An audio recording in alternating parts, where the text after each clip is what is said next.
Hello all. Welcome. Today we will be covering whether convicted prisoners can use civil rights lawsuits to seek access to DNA testing. As part of this video, we will cover the audio recording of the case and also cover the decision by the court at the end. Henry Skinner was convicted of capital murder in Texas and sentenced to death for the 1993 killing of his girlfriend Twila Busby and her 2 adult sons. At trial, Skinner's defense was that another man committed the murders while Skinner was incapacitated by alcohol and drugs. Significant physical evidence from the crime scene, including a rape kit, fingernail clippings, blood and hair samples, and a knife, was never subjected to DNA testing. Skinner sought post-conviction DNA testing through Texas state procedures, but was denied. He then filed a Section 1983 civil rights lawsuit in federal court, arguing that the state's refusal to allow DNA testing violated his due process rights. Texas argued that Skinner's claim could only be pursued through a habeas corpus petition, not a Section 1983 action. The Fifth Circuit agreed with Texas. The central question was whether a convicted prisoner seeking DNA testing of crime scene evidence must proceed through federal habeas corpus or may instead bring a civil rights action under Section 1983. Following is the audio recording of the actual court hearing. We'll hear argument first this morning in Case 09-9000, Skinner v. Switzer. Mr. Owen. Mr. Chief Justice, may it please the Court. The issue before the Court today, and the only question litigated to decision in the courts below, is whether a prisoner's claim that seeks only access to evidence for DNA testing may be brought in federal court under the Civil Rights Act. The Fifth Circuit summarily answered that question no, adhering to its longstanding view that any federal claim that might conceivably set the stage for a subsequent collateral attack, however removed in time, must itself be brought via habeas. That rule so clearly cannot be squared with the decisions of this Court, especially since Wilkerson v. Dotson, that the Court should reverse and remand. I'd like to begin by describing the contours of the Heck rule. May I ask you about Wilkerson was a parole eligibility, so it didn't touch the conviction or the sentence, where this one does, so cases are distinguishable on that basis. Justice Ginsburg, the reason that we argue our case does not touch the conviction is that the relief that we are seeking, have access to the evidence for testing, if we win in district court and we get that access, it does not necessarily imply, which is the language this Court used in Heck and repeated in Dotson, that the conviction is lawfully invalid. I understand that argument, but there is the distinction of the type of case where the one conviction and sentence were never going to be questioned, only parole eligibility, where here the discovery that you seek in 1983 is not a destination. The destination is the further litigation that may or may not arise. That's true, Your Honor. We don't see that as a distinction that compels the conclusion that Dotson isn't the model to follow, because in our view, what Dotson said, again, the prisoners, as Justice Ginsburg says, were before the Court seeking a declaration about the parole procedures that Ohio planned to use in their cases. Those parole procedures had been adopted after those prisoners were sent to prison, and they complained that that was an ex post facto violation. And Ohio argued, both in the Sixth Circuit and in this Court, that the fact that these prisoners expected at some point to come back to court armed with a judgment in their favor and seek a reduction in their sentences was enough to conclude that the case should be within the core of habeas. It does seem odd, though, and I don't want to jump into your argument too much because you've got to plan out what you want to tell us. It does seem odd that if your suit for DNA testing is not an attack on the sentence, that you ask for a stay. I mean, if it's not an attack on the sentence, why shouldn't that factor into our decision not to grant a stay or to grant a stay? It's an irony in your position. I think it's an irony. I accept the Court's point that seems unusual. But I think that the reason that the Court's cases, at least as to the relief that we're seeking and not the stay that the Court entered in order to hear this case and decide the question, that the relief we are seeking does not necessarily imply the legal invalidity of — Well, we don't grant a stay in order to decide a question. We grant a stay because there's a likelihood of success on the merits. And that goes to the sentence. And now you're telling us that your attack doesn't go on the sentence. I don't see why we don't just lift the stay under your own view of the case. No, Your Honor. I think if I was understood to say that, then let me clarify. I think that our success when the Court applies the stay standard, it asks the question, what is the likelihood of success on the merits? Success on the merits for purposes of our lawsuit means getting access to the evidence. That's what it means. If that's all it means, we shouldn't have granted a stay. I don't think so, Your Honor, because I think once we had demonstrated that we were likely to prevail on the merits of the case, I think the Court was within, appropriate judgment to make sure that the case didn't become moot by Mr. Skinner's execution. Because I do think that the demonstration that we had to make was not about whether ultimately he might get relief from his conviction, but whether we had a chance of prevailing on the civil rights claim that asks for access to the evidence. But that disconnects the irreparable harm alleged with respect to the stay and your claim that you now say. You say now your claim is not going to necessarily affect the sentence. The irreparable harm, if I remember, was quite obviously the execution. But there's no irreparable harm from your failure to get access to the DNA evidence unless it's linked to the sentence. Your Honor, I guess I don't have a better answer than the one I gave Justice Kennedy, and that's that I think that the stay standard doesn't have to link those two things. I think that if the Court finds that Mr. Skinner is going to die before he can litigate his claim and it finds he has a reasonable chance of prevailing on that claim, that's sufficient to enter the stay. In the real world, a prisoner who wants access to DNA evidence is interested in overturning his conviction. Do you deny that? No, Your Honor. And isn't the emergence of the Rooker-Feldman argument in this case an illustration of the absurdities that pursuing the 1983 path produces? Because habeas is not subject to claim preclusion, is it? No. It's not subject to Rooker-Feldman. No, it's not subject to those, Your Honor. But since you've squeezed this into 1983, now you have to deal with both of those issues. I think that the reason that I think the reason the Rooker-Feldman issue has arisen at this juncture in the case is that the pleadings in the district court were not permitted to, because of the sort of the fact that we were dismissed at a very early stage in the process, essentially on the threshold of the case.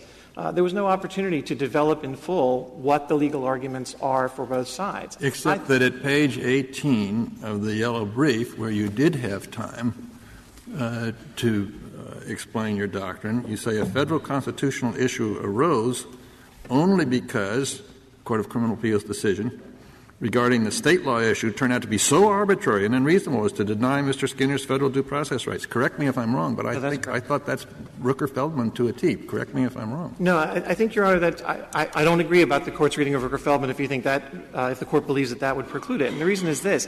In the Feldman case itself, the plaintiffs in that case, who were unsuccessful lawyers who are a law school graduate and an attorney who was barred outside the District of Columbia and were trying to get a waiver for a requirement for taking the bar here in the District of Columbia, they filed a number of claims against the application of that rule by the District of Columbia Court of Appeals in their circumstances.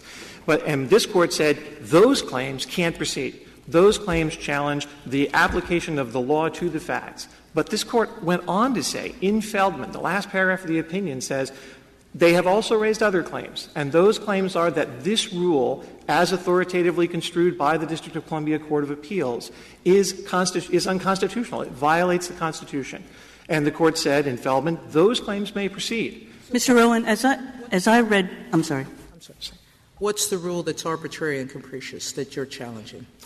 Your Honor, the rule that we're challenging is that when the Court of Criminal Appeals construed the fault provision of the Texas DNA testing statute in our case, it created a wholesale classification that said everybody who falls into Mr. Skinner's situation who did not ask for testing at trial is forever foreclosed from getting testing. Could you tell me how that's different than what Alaska did in the Osborne case that we upheld their procedure? I thought that was one of the elements of the Alaska rule as well. I think if you had an opportunity to ask for it and gave it up, that you lost. So how are we getting to that here? And how are you going to get past Osborne here?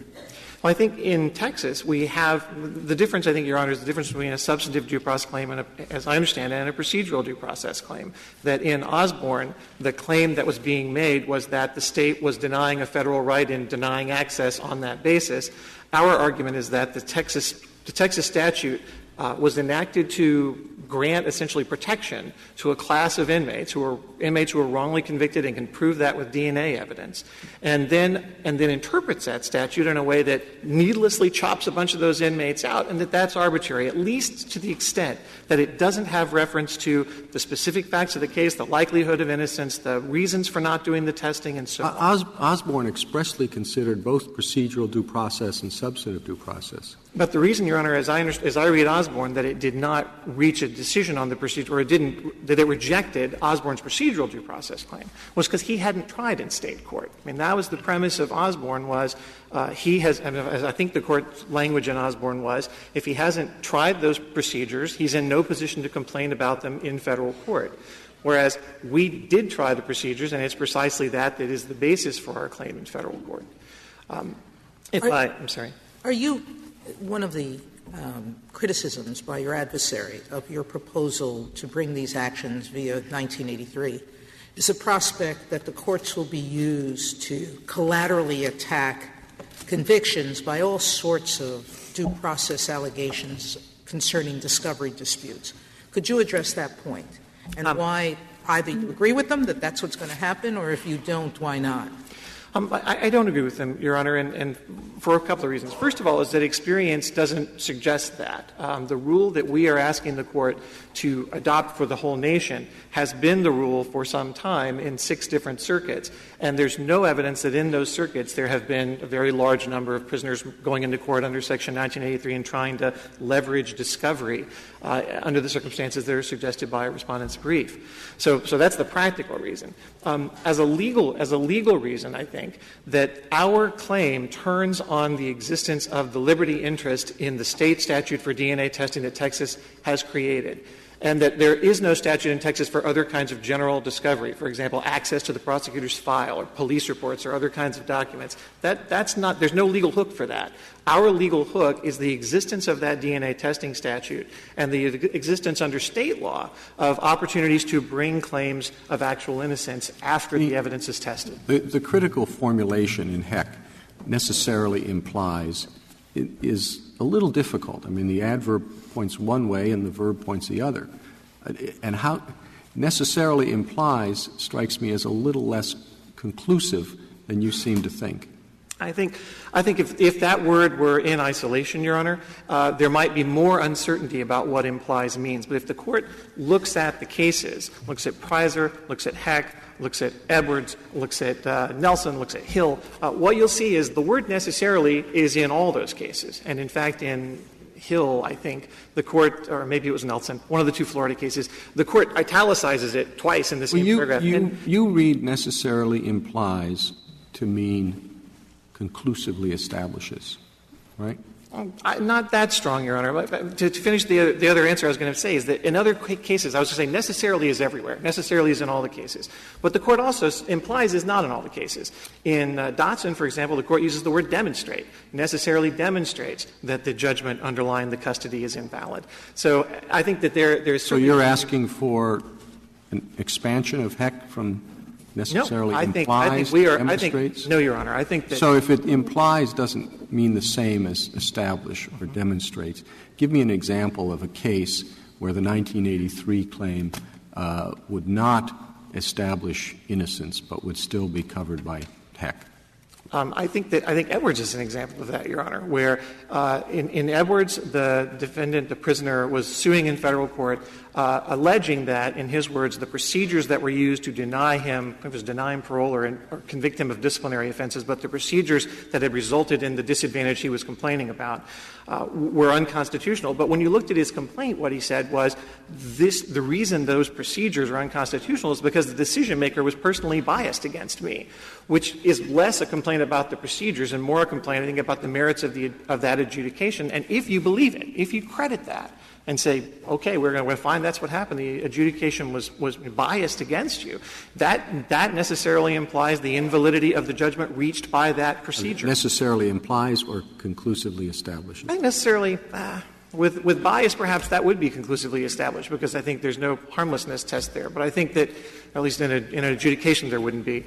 But I think that I think necessarily implies is all that the Court needs to continue embracing in order to find What would you do with the Brady violation? Is that a necessarily implies, or is that more akin to your claim? For a couple of reasons, Your Honor, it's not akin to our claim. First is this. Brady is a trial right. And I don't mean necessarily that it arises at trial, because sometimes it arises, the discovery that makes a Brady claim colorable arises after trial.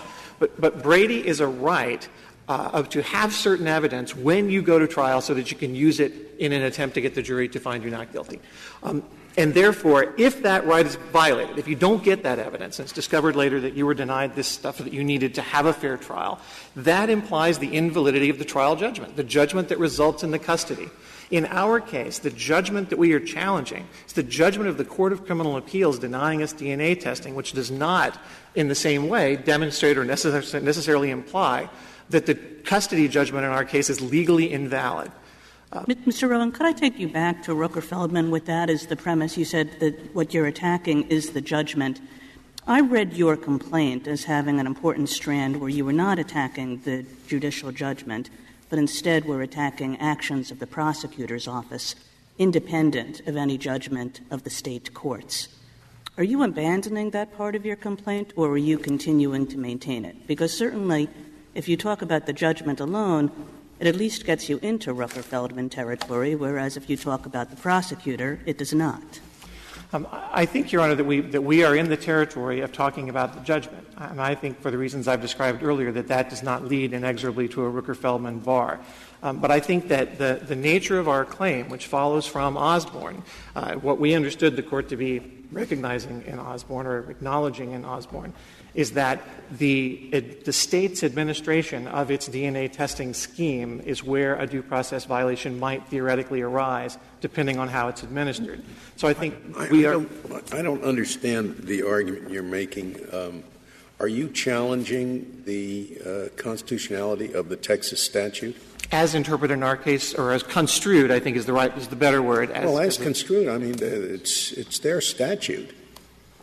I mean, you say somewhere in your brief that they gave it an arbitrary and capricious interpretation.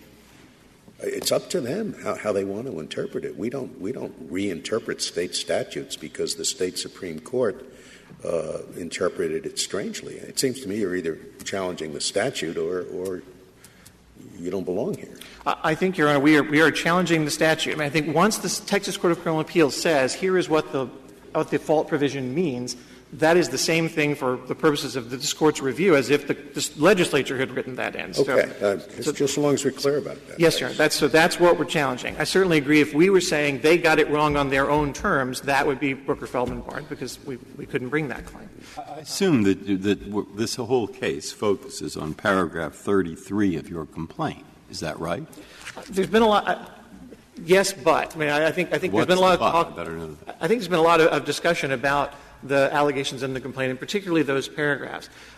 I think that is maybe missing the larger point, which is this. As we said earlier, I think that the federal rules permit complaints to be notice pleading. They permit amendment. They permit development of the issue. But what's wrong? Look, 33 says the district attorney has violated my rights under the law by refusing to give me the DNA evidence.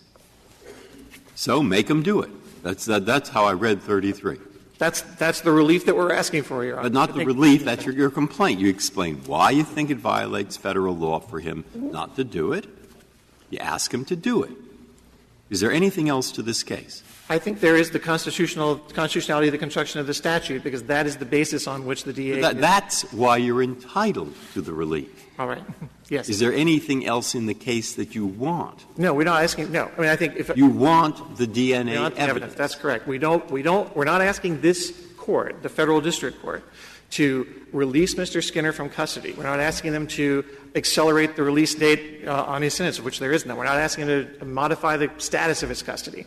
All of those things which are at the core of habeas corpus, as this Court has interpreted that phrase, none of those are requested by us. Well, but what you say in the rest of paragraph 33 is that you want the biological evidence because by refusing to turn it over, he prevented you from gaining access to exculpatory evidence that could demonstrate he is not guilty of capital murder. That's right. Which is usually what habeas corpus is for, to show you're not guilty of what you're in prison for. I think ordinarily, Your Honor, if that were if we knew today that this evidence in fact was exculpatory, if they have already done the testing and they mail us a report and it says it's excluded your guy, then we wouldn't file a 1983 action. We would seek clemency or we would file a state habeas petition. We would do something where the Court would have the power. You didn't agree with what the Chief Justice just said, did you? I noticed you were nodding your head. He said, and I got that necessarily. I mean, if you agree with that, I guess there's nothing left of this case. But do you agree with that? No, Your Honor. I think that necessarily implies, as the Court interpreted that phrase in Dotson, means somewhere down the road you may come back to court and you may attempt to undo your custody, and that's not enough to put this case into habeas. I understand, but did I understand you to say that different cases where people are seeking the DNA evidence might come out differently under Heck? In other words, if it's the type of DNA evidence that conclusively establishes he's innocent, I mean, there are types like that. It's somebody else's, DNA, and that's what's necessary for the conviction. And there's the other types of DNA evidence that doesn't. I mean, it just happens to be on the scene of the crime, and it turns out that it's not him that was in the room, even though he was somewhere else, and it might or might not mean he's innocent. In the former case, do you say that has to go under habeas, but in the latter it doesn't? I think when we're seeking access to evidence which has never been tested for testing, that can be brought under 1983. I think if evidence has been tested and test results exist and are known and are exculpatory, that's a different case, and that's probably habeas, because then it's the fact that the results are known and we know they're exculpatory that does necessarily imply that there's something about the judgment that could be undone. Mr. Owen, you're fitting your case into our decisions about the line between 1983 and habeas. But if you didn't know anything about that and you look at what's presented here in a civil case, it seems as though you are splitting your claim. That is, you want discovery, and if the discovery is favorable, then you ask for relief from the conviction. So it's quite unlike, I'm complaining about prison conditions. Here, the whole purpose of your seeking this discovery is so that you will be able, if it turns out to be in your favor, to apply for habeas. I agree, Your Honor, that the whole purpose for seeking this evidence and pursuing this lawsuit is so that Mr. Skinner can have a meaningful opportunity to pursue the liberty interest he has under state law in trying to secure release based on innocence. That is correct. But I don't think that leads inexorably to the idea that this lawsuit, which is could you have sought habeas? Is it 1983 is the exclusive route, or could you have sought habeas relief? I think, Your Honor, that since our allegation is that the Court of Criminal Appeals decision denying us DNA testing, which is not the judgment that results in Mr. Skinner's custody, is the problem. That's the bad, invalid judgment from our legal theory. That could not have been brought in a habeas corpus proceeding, because I think that the relief that a federal habeas court would have available to itself is limited to release, to accelerating release, or a changing custody status. I don't think that there is power in the federal habeas court under that statute to say, even though this will not affect the judgment as to which you are in custody, I'm going to act on this way and order this person to do that or the other thing. Now, I think that it wouldn't be available in habeas, Your Honor. Well, couldn't the habeas court say the conviction was invalid because of the failure to turn over this DNA evidence, which was relevant to the defense and which was unconstitutionally denied. Why wouldn't that be a basis for setting aside the conviction? Your Honor, this Court has never said, as I know the Court's aware, I just want to make sure I'm clear on that. This Court's never said that it would be a constitutional basis for habeas relief if you could demonstrate that factually you were not guilty. So that's the claim that would have to be brought in such a federal habeas. It's not presently available because this Court has never held that. And I think given the constraints of the federal habeas statute and the requirement of clearly established federal law from this Court before a prisoner can get relief, that's a necessary prerequisite for us seeking that relief. And I'm sorry, I hope that's responsive, Your Honor. The problem, I think, with just going to federal court and saying, give us discovery, I think it's the same problem I was describing earlier with the Brady framework. If we knew today that the evidence I'll tell you what the problem is Rooker-Feldman. That's why all of these things don't make much sense. I mean, it wouldn't happen because you had the opportunity to raise that in the state court, and now you're retrying what the state court decided. I think to the extent, Your Honor, that the question goes to the opportunity that we had to raise this issue in state court, that's a preclusion issue. And there may be preclusion issues back in the district court. We may have a dogfight over whether or not this claim should have been raised in state court. But that's not the Rooker-Feldman question as I understand it. I think the Rooker-Feldman question is, what are we asking the federal court to review? And what we're asking the federal court to review is the Court of Criminal Appeals' authoritative construction of the statute. But that would be an obstacle to habeas. Yes. Because in habeas you'd be seeking to set aside the state court judgment, okay? That's right. Habeas would be our only route, not 1983 That's why it's so unrealistic to analyze it that way, it seems to me.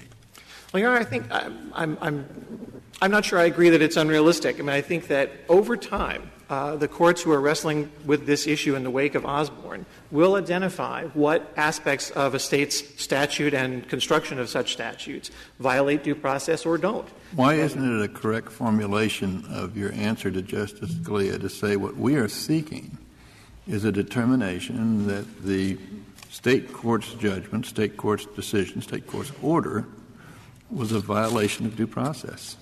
That's a much simpler answer, Your Honor, and I'll adopt that answer. But that's Rooker.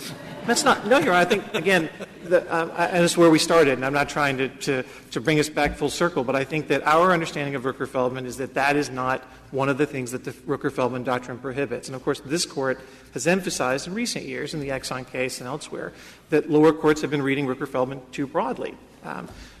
Mr. Chief Justice, if I may reserve the remainder of my time. Thank you, Mr. Owen.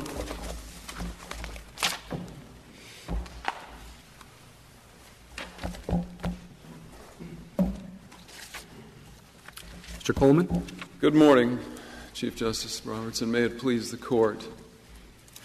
To decide this case, the Court only needs to make two stops. First is paragraph 33 of Mr. Skinner's complaint. That complaint, that statement of his complaint, clearly alleges against Ms. Switzer herself, that she has withheld, and the word he uses is exculpatory evidence, and violated his due process rights through that. Well, he says exculpatory evidence that could demonstrate that he's not guilty.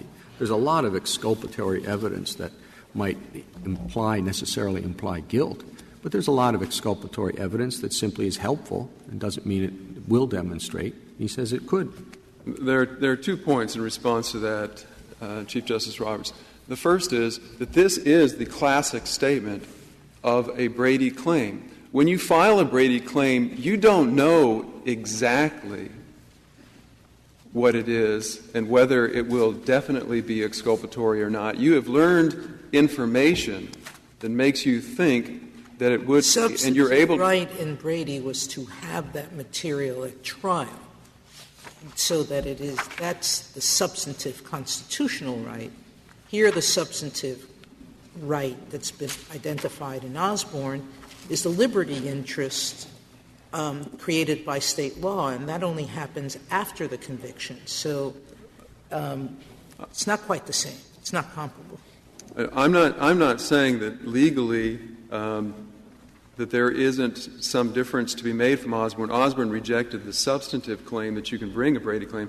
What I'm saying is that the language of the text of his complaint is a Brady allegation, and at page 19, footnote 6 of his own brief, he acknowledges that Brady claims have to be brought in habeas, and is left simply arguing that, one, that I can describe to the Court a different theory of my complaint, or that, regardless of how I describe the complaint, I can break out the discovery aspects of that complaint and do it under 1983 and not in habeas. And part of the problem with that — To win a Brady claim in habeas, wouldn't you have to show not just that it was withheld, but that it was indeed exculpatory and could have affected the outcome of the trial?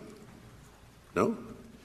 Yes, but that claim and that showing is to be made, if at all, in habeas. And he has the opportunity to do that. But he doesn't have to make that showing here. I mean, that's what he says distinguishes this case from habeas. In habeas, you would have to show that indeed it would justify a different outcome in the trial. Whereas here, he says, I don't have to show that. I just want the evidence. There's some ambiguity. I'm not sure I fully understand what you mean by here. He's alleged that that's what he's going to prove. What he says in his brief and what he stands before the Court today and says I'm going to show are different things. That's what he's going to do with it, but he doesn't say that I need to show that in order to be entitled to the relief I'm asking for. Whereas he would have to say that in habeas. I disagree with respect to the relief that he is ultimately seeking. The question is, if you're saying that the 1983 suit is simply a retrying of the Article 64 proceeding, then I would have to concede that Article 64 does not require the same showing that a habeas claim. Well, aren't the exculpatory nature of the evidence and its materiality elements of the Brady claim itself? Well, as the Court and your concurring opinion in Osborne make clear, that exculpatory is really defined as demonstrating that you're innocent and that it's material. I mean, that sounds like I would interpret his complaint as what he wants is the DNA. He thinks it's going to be exculpatory. He doesn't know that till he gets it. Right. So look at Dotson. Dotson says that you go into habeas if winning, i.e., getting the DNA, would necessarily spell speedier release. End of the matter. I'm reading to you from Justice Scalia's concurrence, where he quotes my majority with great praise. Justice Scalia also makes the point at the end of his Dotson concurrence that the real question is whether you could make out this type of claim or make out this type of proceeding in habeas. Ultimately, Prizer and Heck — No, not whether you could — what he's worried about, he can speak for himself, but as I read the concurrence, he was worried that if you win and take 1983 away, all kinds of things will be stuffed into habeas, which don't belong there. And that may be a true and correct criticism, but whether it is or not, he has agreed, indeed 9 members or 7 members of something of the Court agreed, that the test I read to you is the test. And now, if that's the test, getting the DNA does not necessarily spell speedier release. It all depends on what the on what that DNA shows. So, why isn't that? End of the matter. And because I disagree that the two words necessarily implies are, in fact, sort of the end of the battle and the end of the test. As Justice Ginsburg noted earlier in the argument, the Court has dealt with these issues in a variety of cases, most of them being prison, disciplinary, or parole-type proceedings. And in those cases, the Court is trying to define the outer bounds, ultimately, of what we're going to say, Prizer, Heck, require to be brought in habeas and what may be brought. Mm-hmm. A couple of boundaries on those rules are, first, Prizer and Heck make — If you could answer Justice Breyer's question, because there are 2 phrases, necessarily imply the invalidity of a conviction and necessarily spell speedier release. And either you think that your case fits one of those or both of those standards, or you're asking us to abandon that standard. I don't think that that's true. I think that what the Court has always recognized, an Article 64 proceeding is a motion in the criminal case. If you look at the docket number on the motion, it is a motion in the criminal case. What necessarily implies has always been used for is defining the outer bounds of the rule in terms of prison disciplinary proceedings, parole, other things outside the criminal case itself. This is an attack on the criminal proceeding. This is a post-conviction motion in the criminal case itself. It's like a Rule 60. Filed in the court of conviction. It's not only in the court of conviction, it's under the docket number of the case. So that's a totally different area, because in Dotson, when I think what we did do was go through every one of the prior cases. And they did involve, for the most part, the attack, as you say, on prison procedure. And those cases where the attack on the proceeding would have restored good time credits, there it was shortening the length of confinement. In those cases where there was a general attack on procedures, but the procedure would simply be carried on better later, like parole, there wasn't. You suddenly focused me on a whole new set of areas. Where in the case law is this different rule? That the rule we just said has nothing to do with it if it's in the case. That's basically what you're arguing. What should I read to show that you're right on that? Well, I think Prizer and Heck both stand for the fundamental proposition that Congress set up habeas as a means of allowing collateral attacks. Nowhere else does Congress specifically permit collateral attacks on criminal proceedings. Then Prizer and Heck say what we allow from that is those things that may be brought in habeas should be brought in habeas because the congressional intent behind the habeas statute is that we expect the safeguards that Congress has put in place to respect comity and federalism interests as well as other interests. But how could this be brought in habeas? If Mr. Skinner wants this evidence and we say you file a habeas petition, what would that habeas petition look like? Well, the habeas petition, we know it can be brought in habeas because, one, he's already brought it. He brought a habeas petition based on ineffective assistance of counsel that is, as a matter of argument, indistinguishable from the no-fault arguments that he's making here, or the complaints against the no-fault aspect of the Article 64 proceeding. Mm-hmm. He can bring that. Many courts, this Court has never fully said that you can, but many courts do allow actual innocence-type claims to go forward. And so he can bring an ineffective assistance habeas. He can bring an actual innocence habeas. He can do discovery as part of that habeas. And when he does that, Congress says you must respect those criminal proceedings. You must show deference. You must require exhaustion. The habeas statute says, 2254A, a federal court can entertain a habeas petition only on the ground that the petitioner is in custody in violation of federal law. Tell me how he can write a complaint that says the violation, due process violation of access to DNA means that this defendant is in custody in violation of federal law, as opposed to having had a statutory right improperly denied him. Tell me, how does he write that complaint to get into habeas?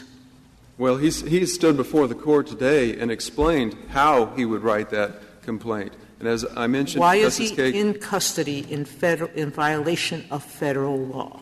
Because the improper.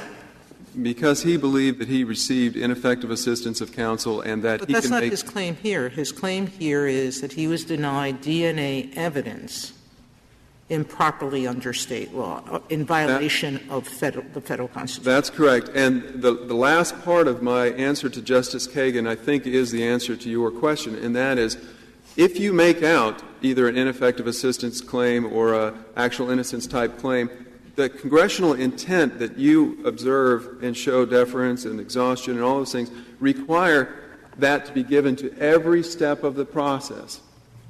From the moment you file the complaint, through discovery, through every substantive aspect of that, what Mr. Skinner wants to do is say, I want to engage in artful pleading, and so I'm going to make attacks. Today they're on DNA evidence. Tomorrow they may be a Brady claim.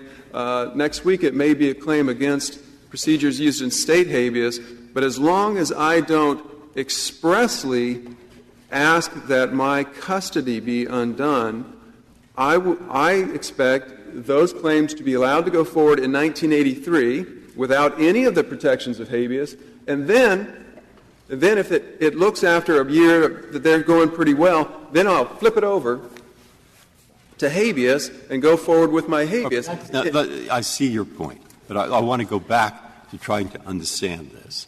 And we have the Dotson point, and you said, well, there are two other cases, Prizer and Heck.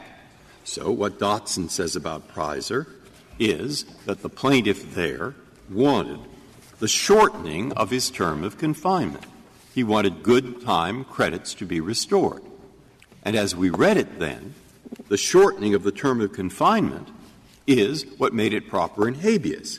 But we added that if it hadn't been for that, if it hadn't attacked the duration of the physical confinement, it wouldn't be habeas. It would be 1983. In Heck, the same thing. They were establishing the basis for a damages claim that necessarily demonstrated the invalidity of the conviction. Where that was so, there would be habeas. Where that was not so, even if successful, it would not demonstrate the invalidity of any outstanding criminal judgment. The action should be allowed to proceed in 1983. So as we read those two cases, they stood for the exact principle I described. Now, you want perfectly fairly to say, but we didn't read them correctly, or we shouldn't have read them as exclusively to say what I've just read. Fine.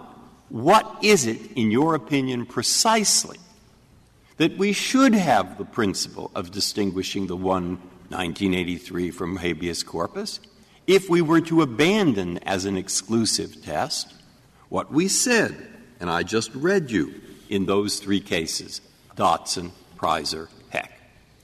What's your contrary approach?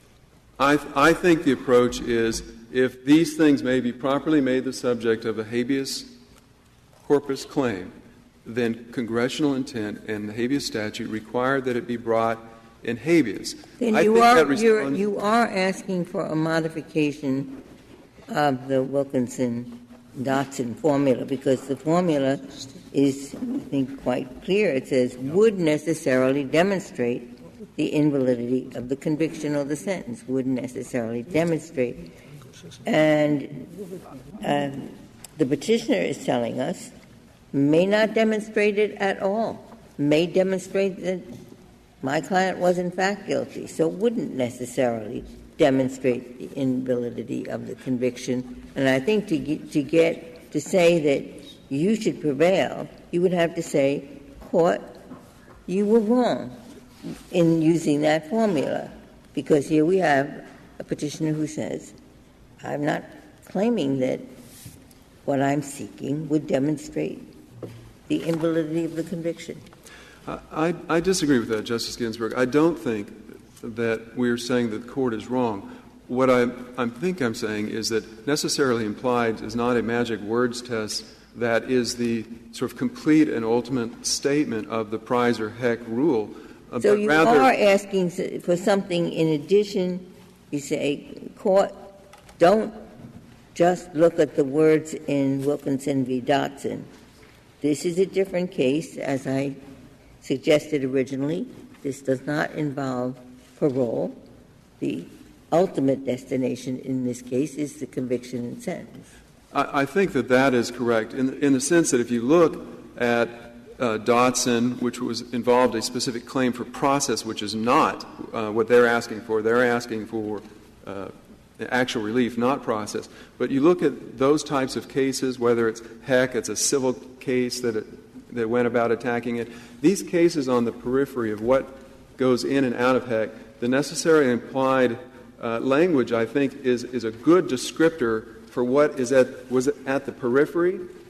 But when you attack the core of the criminal proceeding itself, what his rule is simply is an attempt to take the two words or the phrase from Dotson and turn it back on itself and says that under Heck, I can attack motions in the criminal proceedings themselves, in the state habeas itself, as long as I stop short of asking for that ultimate relief. So Heck said the case is about avoiding artful pleading, but now what he wants to turn it into is a rule that encourages artful pleading. Maybe we need. I mean, we've never had a case like this, and it's conceivable to me that we have to expand what we said in Heck and Preiser. I'm not sure, however, that what we ought to say is what you propose, that the test is whether it could be brought in habeas. You say it could be brought in habeas by claiming ineffective assistance of counsel, but you would lose that habeas. I mean, you can bring anything in habeas. I mean, you can file a habeas petition. I assume you mean you could possibly win in habeas. You couldn't win in habeas with this claim because you couldn't show that it would have affected the outcome. Isn't that so? Well, as you noted in your concurrence in Dotson, the question is not whether you win, but whether you could. And the question is, if it's properly the subject of habeas, then Congress has demanded that all of the safeguards and protections for habeas be in place. And that... Well, that doesn't quite give us the added formulation that some of the questions suggest we need if we're going to adhere to Dotson and still rule for you. There has to be some slightly different qualification. I'm not quite sure what it is. Well, I'm not sure exactly what you're angling for there, but at the end of the day, I think that there is also a misunderstanding about what Article 64 is.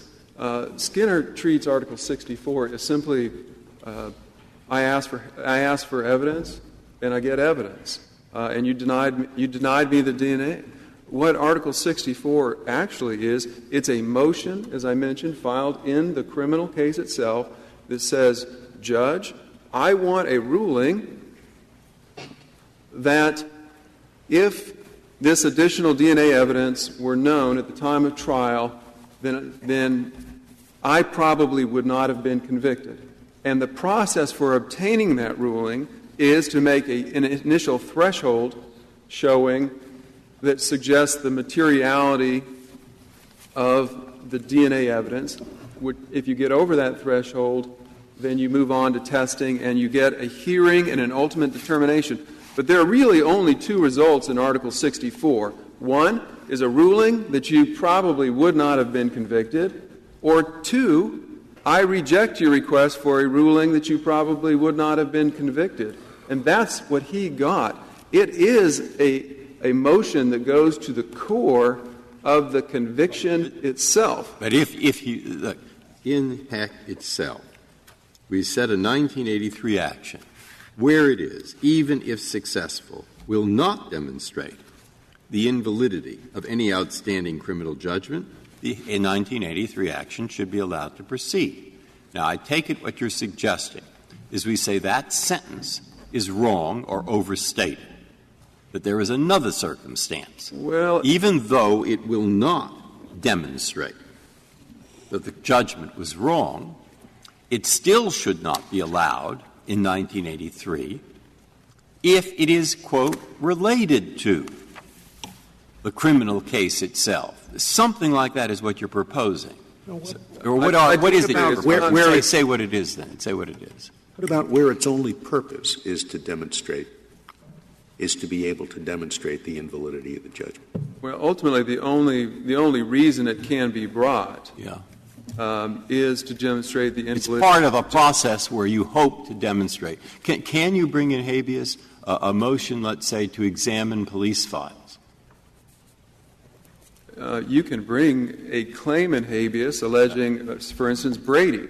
No, this isn't Brady. What you say is, I have a right under criminal law here that everybody has, that I can go back and take depositions of the but you have a reason for doing it. You want to take their depositions because you want to show that something wasn't followed. And can you do that in habeas? If you are alleging some underlying constitutional invalidity of your conviction and you need there's a federal law. You say there's a federal statute that you can't say yet whether it's invalid. We don't know. What we want is to get the information that will help us make that decision. We think there is a law that entitles us to that right. Can you bring that in habeas? You're right. The discovery provisions of habeas allow you to seek that as part of your habeas claim. And when you do that, all those safeguards and protections of habeas apply.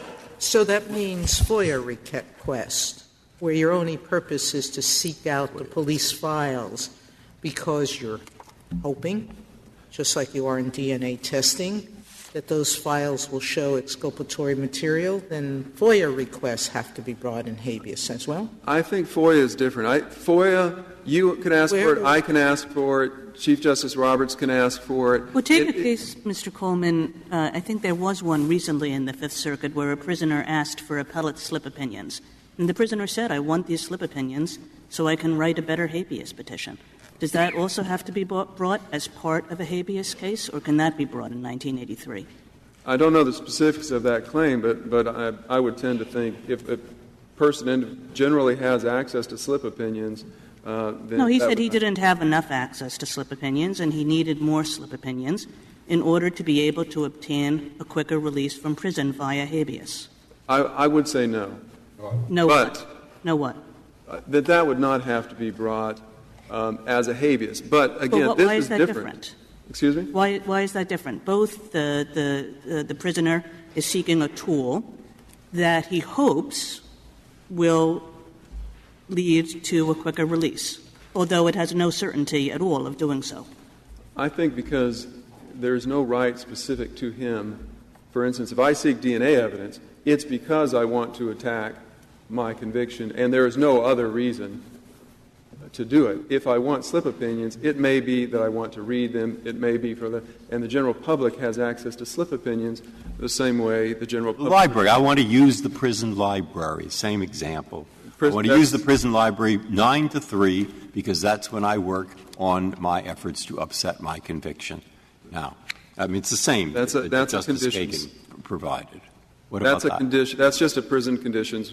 The Court has always said that those types of things can be brought in 1983. But what we are talking about here really is ultimately, if you're convicted in one county but you're serving time in a different part of the state, you bring your habeas claim, and then at the same time you bring a 1983 suit. You ask for discovery and say, I don't want. And this could be DNA, it could be some other Brady materials, it could be an attack. You say, I want to litigate the first half of my claim out here without any of the protections of habeas, and then if it turns out, well, I'm going to just move them over and use them in my habeas. That, without any of the protections, that is what Preiser and Heck ultimately were trying to stop. Heck said, the only time we really allow these types of collateral attacks. And Heck cites Rooker for this very proposition. I was going to ask if you have a few moments to address the Rooker argument. What is your response to the Petitioner's Counsel's explanation of why there's no Rooker here? There is a way. When the Court said in Osborne, you should use these state statutes, and you might have a procedural due process, the Court was not saying we're going to create out of whole cloth an entirely new category of procedural due process. You do it like you do any other procedural due process. If you go into the system and you file, and again, litigation is different from an administrative procedure, which is what Dotson was about. You're in litigation and you're in court. And if somebody says, well, there's this prong that you can't meet and you think it violates due process, you have an obligation to raise it then, and then you have an opportunity, if the Court rules against you, to file a cert petition.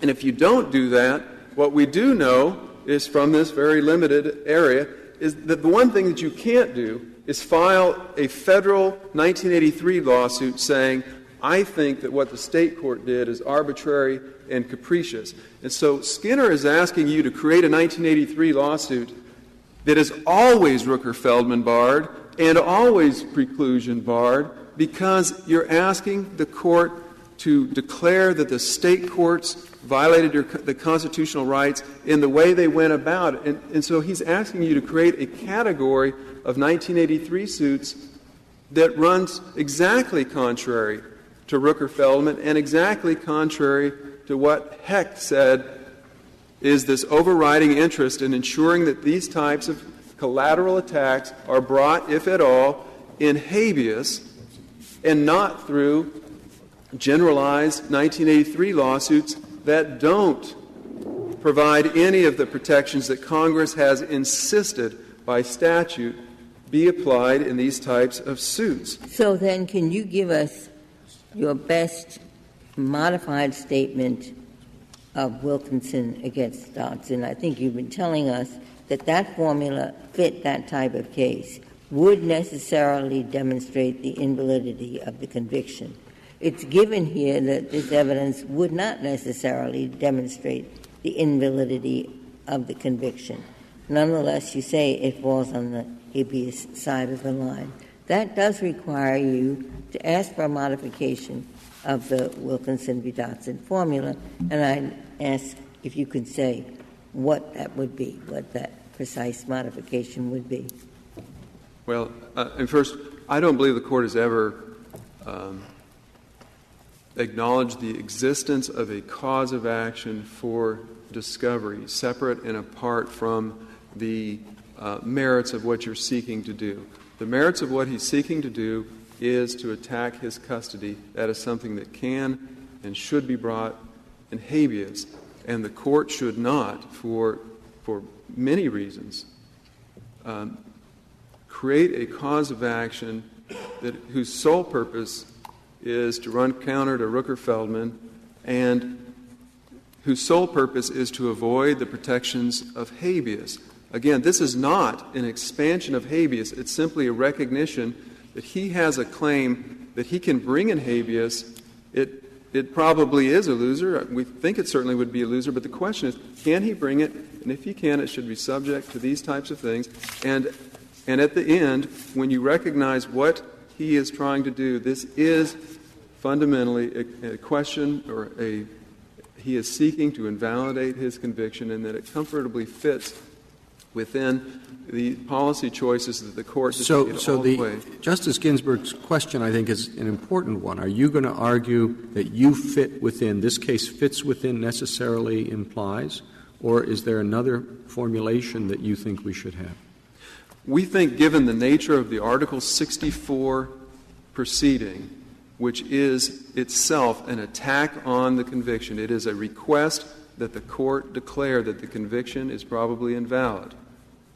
That because that is what he's attacking, he's saying the result of that is that we do fit within the necessarily implied, because any proper attack on an Article 64 ruling is an attack, but that within the broader context, if the Court feels a need to rule on the cases in criminal proceedings, then it should recognize they should be brought in habeas. But then, if I can have just 1 minute, then if you do not file an Article 6 in the state court at all, and you just go to 1983, you're back under Heck, and you haven't given us a qualification that works under Heck.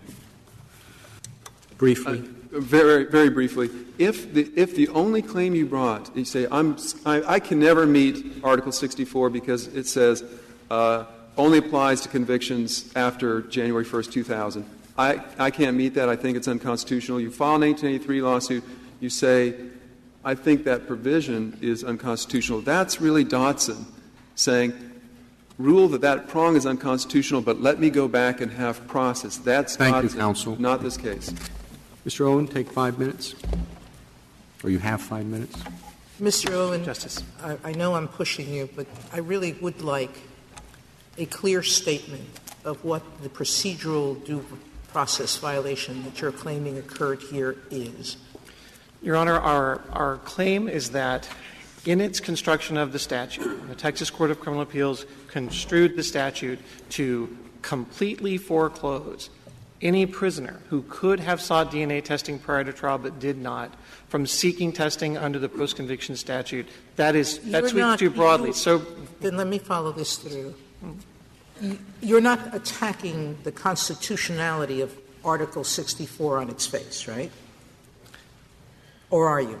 Your Honor, this came up as we were preparing for our presentation, and I think here's what I would like to say. We are not suggesting that Article 64, that there's no way to interpret Article 64 that the Court could have chosen to construe the statute that would always be unconstitutional in every case. That's so what chose to construe it the way it construed it. You can't attack the way the State Supreme Court construed its statute. That's right, Your Honor. You're attacking the statute. Are you saying, and this is where I've had difficulty, that by failing to acknowledge petitioner's ineffective assistance of counsel claim, that was the Court's error? No, Your Honor. That was a good enough excuse to excuse the fact that he didn't do DNA testing at the time of trial? Because that's what the statute says. You can't get it if it was present at the time, and meaning if that actual test that you're seeking was available at the time of trial, or you don't prove that you couldn't have done it for a good reason. So what is it exactly that the Court did in applying this that was unconstitutional? Your Honor, I think it's not the specific question of whether in our case they didn't consider our ineffective assistance of counsel arguments. It's that it made no provision for any exception to its rule. In other words, that it interpreted this as a blanket prescription on seeking testing for anybody who didn't seek it prior to. But wait a minute, that's what the statute says. The statute gives the conditions under which a petitioner can seek DNA evidence. And it said, you didn't meet those conditions. I'm still trying to figure out what you're arguing was the procedural due process violation in their application of those items. So are you challenging it facially, or are you challenging it as applied, but as applied how? Once the Court of Criminal Appeals construes the statute, that's what the statute means, and we're challenging that. If that's what the Court — and so what do you think? That's what Your Honor is facial. What is it about what they said it means that's unconstitutional? That it does not admit of any exceptions, and that it doesn't have any reference to the purposes of the statute, the reasoning that testing might not have been sought in a particular case, or the fact particularly that in our case, Mr. Skinner, at the time of his trial, this post-conviction DNA testing statute was still 6 years in the future. So that to the extent the Court of Criminal Appeals portrayed Mr. Skinner as making a choice, that's not accurate, because he didn't make a choice. I'm not even sure what that argument ties to, because I thought what the Court said was this DNA testing was available then. You could have gotten it. Strategically, your trial attorney chose not to. And so that disqualifies you from seeking it now. I'm not quite sure what the date of the statute's passage, whether it makes any difference, because why? Then I've always felt it was intuitively especially unfair to accuse him of laying behind the log when there was no log to lie behind. But that's not our point in responding to your question, Your Honor. Our point is simply that we think that the exception that they crafted in construing the statute, or the statute as construed, sweeps too broadly. The exception sweeps too broadly. Now, the Court may not necessarily — we may not prevail on that eventually. We're going to litigate that. And I think that we will fight that out in the district court. But the question for this Mr. Court Rowland, is if I understand you correctly and how this understanding of the claim relates to the Rooker-Feldman doctrine, what you're saying is that the statute as construed was unconstitutional, yes, and that falls outside the bounds yes, of the Rooker-Feldman doctrine. Yes, Your Honor. Whereas if you were saying that the statute, that the application of the statute in this particular case was wrongful, that would not fall outside of the Rooker-Feldman doctrine. Is that right? That's right, Your Honor. And the comment that was made during Respondent's argument about — he said we are challenging, in his words, the way the State court went about applying the law to Mr. Skinner. That's not what we're challenging. We're challenging the statute as construed. Thank you, counsel. The case is submitted.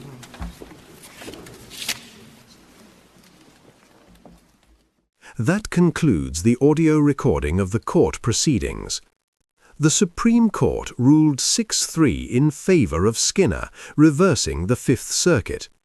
Justice Ginsburg delivered the opinion of the court, joined by Chief Justice Roberts and Justices Scalia, Breyer, Sotomayor, and Kagan. The majority held that a prisoner seeking DNA testing may bring a civil rights claim under Section 1983 and is not limited to federal habeas corpus. Ginsburg reasoned that Skinner's lawsuit did not necessarily imply the invalidity of his conviction. Success in obtaining DNA testing would not automatically entitle Skinner to release. The test results might prove inconclusive or even inculpatory. Because a favorable ruling would not necessarily demonstrate the invalidity of the conviction, the claim was properly brought under Section 1983 rather than habeas corpus. Justice Thomas filed a dissenting opinion, joined by Justices Kennedy and Alito, arguing that Skinner's claim was essentially a challenge to his conviction and should have been pursued through habeas corpus, which provides additional procedural safeguards. This concludes this presentation. If you have thoughts on this case and judgment, do comment below the video. Also, to receive notifications of future cases, be sure to subscribe to the channel. Please share the channel link with your friends and peers that you think may be interested in or benefit from it. Thank you.